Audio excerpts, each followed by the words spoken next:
സ്വർണമാല മോഷ്ടിച്ചെന്നാരോപിച്ച് police സ്റ്റേഷനിൽ ദളിത് സ്ത്രീയെ മാനസികമായി പീഡിപ്പിച്ച സംഭവത്തിൽ എഎസ്ഐക്ക് സസ്പെൻഷൻ.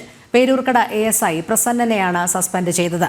ബിന്ദുവിനെ കൂടുതൽ ഭീഷണിപ്പെടുത്തിയത് ഇയാളാണെന്ന് കണ്ടെത്തിയിരുന്നു. അതേസമയം ബിന്ദു ഡിജിപിക്ക് നൽകിയ പരാതി കന്റോൺമെന്റ് എസ്പിക്ക് കൈമാറി. പ്രശാന്ത് ശങ്കരമംഗലത്ത് ചേരുന്നു. പ്രശാന്ത്, ഈ സ്വർണമാല മോഷ്ടിച്ചെന്നാരോപിച്ച് പോലീസ് സ്റ്റേഷനിൽ ദളിത് സ്ത്രീയെ മാനസികമായി പീഡിപ്പിച്ചതിൽ എഎസ്ഐ പ്രസന്നന്റെ പങ്ക് അന്ന് തന്നെ ബിന്ദു മാധ്യമപ്രവർത്തകർക്ക് മുൻപാകെ പങ്കുവച്ചിരുന്നു. അങ്ങേറ്റം മോശമായ പെരുമാറ്റമാണ് എന്നുള്ളത് അവർ വ്യക്തമാക്കിയിരുന്നു. എന്തായാലും നിലവിൽ ഇപ്പോൾ എഎസ്ഐക്ക് സസ്പെൻഷൻ നൽകിയിരിക്കുകയാണ്. തുടർന്നുള്ള അവരുടെ പരാതി അടക്കമുള്ള കാര്യങ്ങൾ എങ്ങനെയായിരിക്കും പോലീസ് പരിശോധിക്കുക, അതിലൊരു തീരുമാനമെടുക്കുക എന്നാണ് അറിയാൻ കഴിയുന്നത്?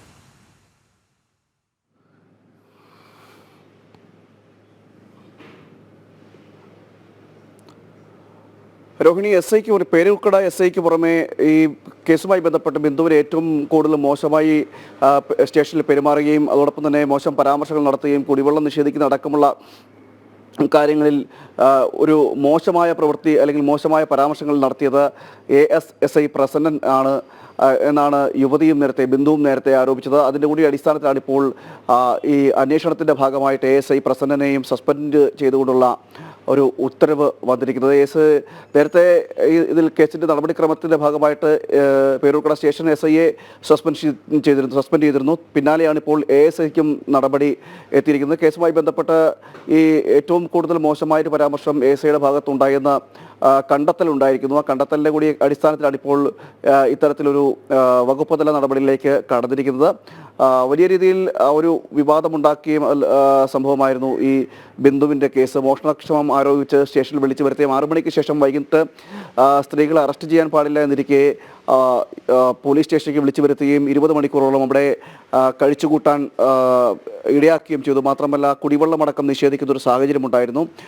അങ്ങനെ ആ സംഭവം പുറത്തു വന്നതിന് പിന്നാലെയാണ് എസ്ഐക്ക് ആദ്യം സസ്പെൻഡ് ചെയ്യുന്നത്. മാത്രമല്ല എസ്ഐക്ക് മാത്രമല്ല കൂട്ടുത്തരവാദിത്തം ഇതിൽ മറ്റു പല പോലീസ് ഉദ്യോഗസ്ഥർക്കും അന്ന് ഡ്യൂട്ടിയിലുണ്ടാകുന്ന പോലീസ് ഉദ്യോഗസ്ഥരടക്കമുള്ളൊരു ആക്ഷേപവും യാവുമായി ഉയർന്നിരുന്നു. അതോടൊപ്പം തന്നെ എസ്ഐ പ്രസന്നന്റെ പങ്കും ഈ പരാതിക്കാരി ബിന്ദു വ്യക്തമാക്കുകയും ചെയ്തിരുന്നതിൻ്റെ കൂടിയൊക്കെ അടിസ്ഥാനത്തിലാണ് ഇപ്പോൾ ഒരു നടപടി വന്നിരിക്കുന്നത്. മാത്രമല്ല ഇനി ബിന്ദുവിൻ്റെ പരാതിയുടെ അടിസ്ഥാനത്തിൽ DGP അന്വേഷണത്തിന് ഉത്തരവിട്ടിട്ടുണ്ട്. ഈ മോഷണം പോയതുമായി ബന്ധപ്പെട്ട കാര്യങ്ങളടക്കം എല്ലാ വിഷയങ്ങളിലും സമഗ്രമായ ഒരു അന്വേഷണം നടത്തണമെന്നൊരു ആവശ്യവും ഇപ്പോൾ ഉയർന്നു വന്നിരിക്കുന്നത്. പരാതിയുടെ അടിസ്ഥാനത്തിൽ ബിന്ദുവിൻ്റെ കൂടി പരാതിയുടെ അടിസ്ഥാനത്തിലാണ് അത് ആ കേസ് കൂടി, അതായത് ഈ മോഷണം പോയതുമായി ബന്ധപ്പെട്ട കേസും അതോടൊപ്പം തന്നെ വീട്ടുടമ അടക്കമുള്ളവരെ ചോദ്യം ചെയ്തുകൊണ്ട് എങ്ങനെയാണ് ഇത് സംഭവിച്ചതെന്നടക്കമുള്ള കാര്യങ്ങളിലേക്കൊരു അന്വേഷണത്തിനും പോലീസ് DGP ഉത്തരവിട്ടിട്ടുണ്ട്. അതിൻ്റെ അടിസ്ഥാനത്തിൽ അന്വേഷണവും നടക്കും. ശരി, പ്രശാന്താണ് വിവരങ്ങൾ നൽകിയത്.